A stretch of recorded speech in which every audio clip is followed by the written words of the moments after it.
Annie Famos, c'est d'abord le plus joli sourire de l'équipe de France. Allez, c'est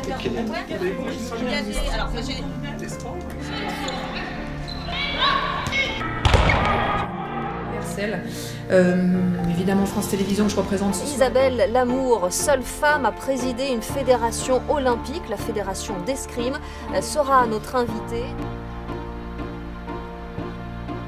Et en venant ici, j'ai écouté une émission de radio qui accueillait justement une internationale de rugby, donc Assa Koita, qui était sur cette émission. Et au lieu de parler justement de cette Coupe du Monde qu'on a passée ensemble cet été 2014, on lui a demandé ce qu'elle pensait de l'esthétisme de la femme dans le rugby, de l'image qu'elle pouvait dégager. Donc, je pensais qu'on était passé au-delà en 2014 et on se rend compte que, comme dirait mon père, il n'y a rien de nouveau sous le soleil. Alors, déjà, il y a un problème de vocabulaire, enfin un enjeu de vocabulaire, parce que quand on parle du sport masculin, on n'a pas besoin de dire masculin, on parle du sport. Alors que le sport féminin, on est obligé d'accoler l'adjectif parce que c'est la différence, c'est la marge, c'est ce qui est à côté du sport dominant. Le sport féminin a toute sa place dans le paysage sportif. Il est porteur des mêmes valeurs que son homologue masculin. Il procure les mêmes émotions. Il nécessite les mêmes efforts. Il est donc normal qu'il soit mis en avant de la même façon, tant au sein des fédérations que dans les médias. Je pense que les femmes sont en train d'apporter quelque chose qui sortent de l'ordinaire et qui nous font sortir de notre carcan, n'ayons pas peur des mots, de notre carcan un peu macho.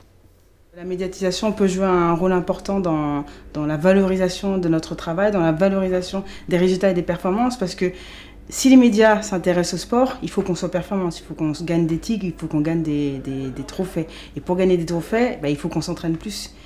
Pour s'entraîner plus, il faut avoir des moyens, qu'ils soient financiers ou de structure. Donc forcément, ça va être un tremplin énorme pour notre pratique. Nous, les médias, c'est raconter des histoires, justement. Et c'est là où je pense que la sous-médiatisation, elle peut être améliorée. C'est peut-être d'aller chercher des talents, entre guillemets, naissants, parmi les juniors, les cadettes, de miser sur une petite nana qui arrive en se disant tiens, elle a le potentiel pour être une grande championne. Et mon rôle comme entraîneur, c'est surtout, je suis très ouvert à tout ça, donc tout le monde peut toujours me téléphoner, je vais toujours faire des interviews. S'il y a des joueuses qui doivent aller sur un plateau pour la télévision, je vais toujours laisser l'opportunité de venir chez nous. On a notre part de responsabilité parce que c'est à nous aussi d'expliquer à nos athlètes, ceux qui sont plus discrets, ceux qui sont en retrait mais qui ont des parcours d'exception, de l'importance de sortir un petit peu de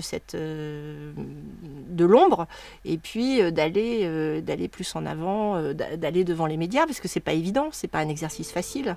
On est passé en 2 ans de 7 à 15% de retransmissions sportives féminines dans les médias et je ne m'attache pas uniquement aux chiffres, à la quantité mais aussi à la qualité. Des chaînes ont décidé de faire des émissions régulières, des chaînes ont décidé de casser leur antenne, d'ouvrir vraiment leur antenne au sport féminin.